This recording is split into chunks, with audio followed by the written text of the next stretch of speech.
अगला टॉपिक है कि साहित्य क्यों पढ़ें।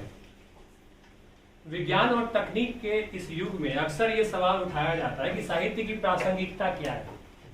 ऐसा इसलिए कि मनुष्य अत्यधिक सुविधाभोगी हो गया है, भौतिकवाद का दबदबा है, आप देख ही रहे हैं पूरी दुनिया में।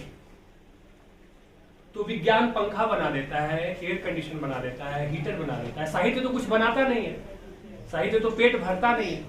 ठीक है, तो सवाल ये उठता है कि क्यों पढ़ें, क्या है इसकी जरूरत, क्यों प्रासंगिक है। तो ठीक है, साहित्य सीधे सीधे आपका पेट बेशक ना भरता हो, लेकिन साहित्य मनुष्य को मनुष्य की तरह रहने का तरीका सिखाता है।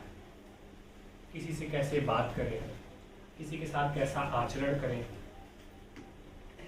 ये सारी चीजें यानी कि जीवन का जो विज्ञान है, जीवन व्यवहार का जो विज्ञान है, वह साहित्य सिखाता है, बताता है। साहित्य इसलिए भी हमें पढ़ना चाहिए कि साहित्य पढ़ते हुए हमारे भीतर संवेदनशीलता आती है। एक सहज मन, एक सुंदर कोमल मन हमारे पास होता है जो दूसरों के दुख को महसूस कर सके, जो दूसरे की खुशी को महसूस कर सके, जो ये समझ सके कि जो आप है वो हमारी तरह ही है, अपने को बहुत ऊंचा और दूसरे को बहुत कम ना समझे। ऐसी संवेदनशीलता साहित्य हमारे भीतर देता है। और आपको याद होगा, याद करिए कि कैसी संवेदनशीलता साहित्य देता है। वाल्मीकि रामायण, वाल्मीकि ने जिस रामायण की रचना की, उस रचना के पीछे का प्रसंग आपको याद है ना? क्या हुआ था? क्रौच और क्रौची, ठीक है ना, पक्षी थे, दोनों एक दूसरे को प्यार कर रहे थे।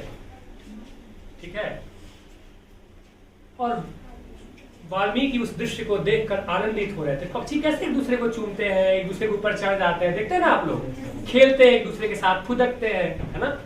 तो क्रौच और क्रौची जो थे, एक नर और मादा, दोनों एक दूसरे को प्रेम कर रहे थे। ठीक है, तब तक क्या देखते हैं वाल्मीकि, एक शिकारी का बाण कहीं से आता है, तीर से निकलता हुआ, और क्रौच को लगता है और वह जमीन पे गिर जाता है। और क्रौची उसके पास आकर जारुक कतार होकर रोती है, विवश है, वह कुछ कर नहीं पा रही है। और उस रोती हुई क्रौची का जो दर्द देखा उन्होंने, मां निषाद प्रतिष्ठाम त्वमग्मः शाश्वती क्षमा यत् क्रौंच मिथुना देख मौधि काम मोहितम। उस दृश्य को देखकर वाल्मीकि इतने विह्वल हुए कि रामायण की रचना कर डाली। ये होती है संवेदनशीलता, ये होती है साहित्य की ताकत, संवेदनशील होने की ताकत, कि वह आपसे क्या क्या निकलवा लेता है, क्या क्या आप रच देते हैं। तो साहित्य इसलिए भी पढ़ें कि वह हमें संवेदनशील बनाने की प्रक्रिया में कहीं ना कहीं ले करके जाता है, ढालता है। आगे बात समझ में? पहली बात। दूसरी बात कि साहित्य का यह काम होता है कि वह मनुष्य को रूढ़िवादी जो विचारधारा है, जो दकियानूस चीजें हैं, उससे निकाल करके बाहर ले आता है और तार्किक बनाता है, वैज्ञानिक बनाता है। कबीर को याद करिए, कबीर ने क्या कहा? पाथर पूजे हरि मिले तो मैं पूजू पहाड़, कहा ना? जो भाई समाज में जो चीजें अंधविश्वास, जो धार्मिक आडंबर चले हुए हैं, उस पे कहा ना कि कंकर पत्थर जोड़ के मस्जिद लियो बनाए, ताचड़ी मुल्ला बांट दे, क्या बहरा हुआ खुदाए। कि वो जोर जोर से चीखते चिल्लाते हो लाउड स्पीकरों में, तो क्या ईश्वर परमात्मा अल्लाह बहरे हैं? जाति पाति के नाम पे सवाल पूछा कि एक बूंद एके मलमूत्र, एक चाम एक बूदा, एक ज्योति से सब उत्पन्ना को ब्राह्मण को सूदा। सबके शरीर के में आंखें हैं, दो आंखें हैं, दो पैर हैं, एक जैसे सभी दिखते हैं। ठीक है, एक जैसे मलमूत्र का त्याग करते हैं, सबके शरीर के भीतर खून का रंग एक जैसा है, तो कोई ब्राह्मण कैसे हो गया, कोई शूद्र कैसे हो गया, कोई छोटा कैसे हो गया, कोई बड़ा कैसे हो गया, कोई ऊंच कैसे हो गया, कोई नीच कैसे हो गया। ये सारे जो दकियानूस ख्याल हैं, जो रूढ़िवादी स्थितियां हैं, उन स्थितियों से बाहर निकालने का काम करता है साहित्य। वह हमें संवेदना के स्तर पे तार्किक बनाता है, सिर्फ विवेक से तार्किक नहीं, तार्किकता के साथ साथ संवेदनशील भी बनाता है, और अदद एक खूबसूरत मन का निर्माण करता है जहां हम सब मनुष्य को बराबरी के लिहाज से देख सकें और समझ सकें। इसलिए साहित्य की आवश्यकता। ठीक है, और साहित्य हमें जीवन से, हमारी जीवन से निराशा की भावना को चुराता है और वह हमें आशावादी बनाता है। फिर याद कर लीजिए हामिद को, ईदगाह कहानी को फिर से याद कर लीजिए। देखिए कि कितनी विकट परिस्थितियां हैं उसके पास, पर उसका नजरिया कितना पॉजिटिव है ना। अंत में सारे उसके भक्त बन जाते हैं, है कि नहीं है। और यहां तक कहने लगते हैं कि तुम अपना दे दो मुझे वो चिमटा और हमारा सब कुछ ले लो।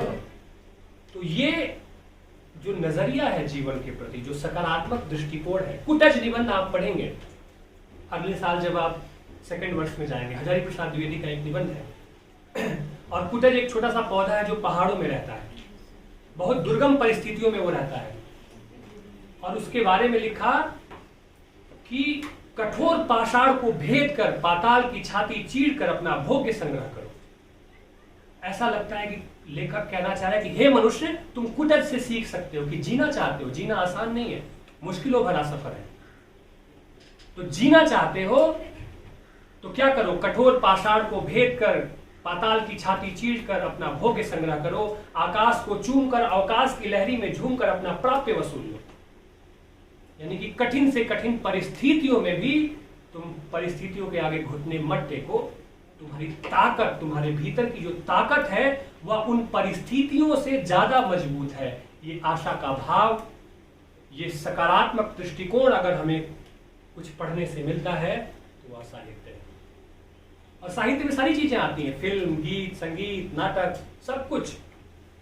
ये इसलिए साहित्य पढ़ें कि वह हमें आशावादी बनाए रखता है, वह हमें सकारात्मक विचारों को अपने भीतर हमेशा आते रहने की ताकत देता है। अयोध्या सिंह उपाध्याय की एक कविता है कि है न कांटों सार न काम का, क्या रहा जब दूसरों को दुख दिया, सीख लेवे क्यों न खिलना फूल सा, जब किया तब और को पुलकित किया। कि कांटे बन के जीने से कोई फायदा नहीं है। अगर बनना है तो फूल बनो। बेशक फूल की जिंदगी थोड़ी छोटी होती है, लेकिन क्या कभी कोई फूल को देखकर निराश होता है? फूल को देखकर आप मुस्कुराते हैं, आप हंसते हैं, आप कहते हैं वाह क्या सुंदर फूल है। क्या आपने कभी कहा है कि क्या शानदार कांटा है? वाह क्या सुंदर कांटा है। कहा कभी आपने? कांटा चुभता है, आपको चिढ़ता है, आपको जख्म देता है। ऐसे ही बुरे लोग जख्म देते हैं, दुख पहुंचाते हैं, लेकिन हमारा काम क्या है? फूलों की तरह महकना, फूलों की तरह रहना। ये दृष्टिकोण साहित्य हमें देता है। साहित्य हमारे समय की समस्याओं का, सामाजिक, राजनीतिक, हर तरह की समस्याओं का चित्रण करता है और उसके निराकरण का रास्ता भी हमें सुझाता है। इसलिए हम पढ़े साहित्य। तभी प्रेमचंद ने कहा कि राजनीति को मशाल दिखाने वाली सच्चाई है साहित्य। इसलिए हमें साहित्य की जरूरत है। और अंत में, सबसे अंत में, सबसे जरूरी बात, मैं जान रहा हूं कि आप थक चुके हैं, आपको लग रहा है कि हो गया सर, ठीक है, लेकिन अंतिम बात मैं कह देना चाहता हूँ। देखिए आपके चेहरे बता देते हैं, आपको मजा तो आ रहा है लेकिन लग रहा है कि हो गया, ठीक है। सबसे अंतिम बात, फिर से वही कहूंगा कि साहित्य हमें मनुष्य बनाता है। व्यक्ति और मनुष्य में फर्क है प्यारे बच्चों।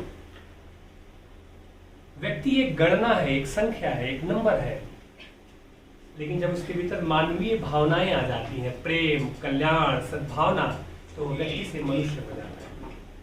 इसलिए हमेशा हम कहते हैं कि मनुष्य बनना चाहिए।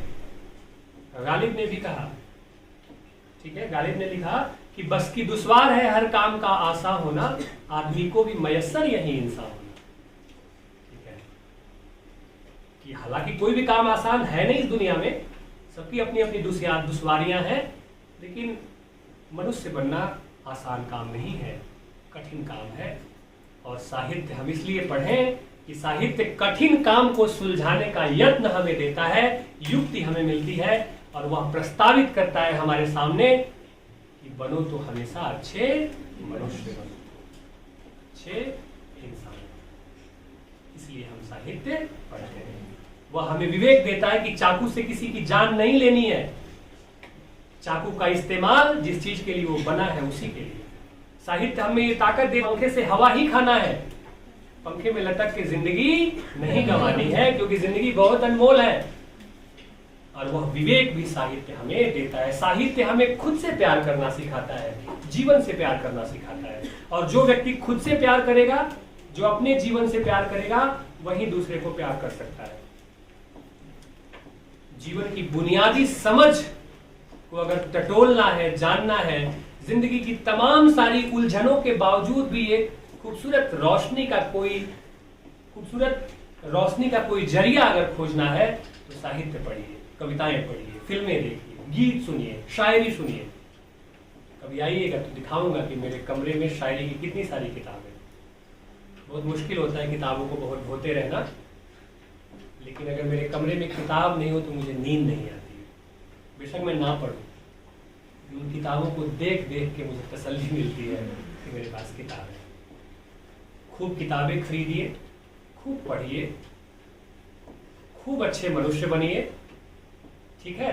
यही साहित्य का उद्देश्य है और यही साहित्य पढ़ने का मतलब है। शुक्रिया। हो गया? आ गया समझ में? बता देंगे ना आप साहित्य क्यों पढ़ें? बता देंगे ना कि साहित्य क्या है? ठीक है।